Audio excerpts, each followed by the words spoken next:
Es tan sencillo como si quieren que el Morés tenga un agua potable o no. Así de sencillo. Ha hecho lo que le han dicho desde el Gobierno de Aragón.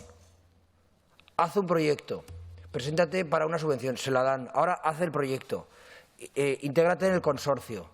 Cuando hace todo lo que tiene que hacer el ayuntamiento, ahora le dicen, no, que no es problema nuestro. ¿De quién es el problema entonces? Necesitamos que esto lo lidere el Gobierno de Aragón. Todas las explicaciones que dan, que se encargue la directora del Instituto Aragonés del Agua de ponerlas en marcha para que el Morés tenga agua potable. Si esto es muy sencillo, la PNL es muy sencilla, que se ejecute el proyecto. Ustedes me han dado distintas fórmulas para que se ejecute el proyecto, que las ponga en marcha la directora del Instituto Aragonés del Agua, que es la que tiene la responsabilidad y la competencia en este momento. Y me presentan una enmienda para echar la culpa a todo el mundo y para que el Gobierno de Aragón se lave las manos entre este asunto. Pues lo siento, pero no es responsable.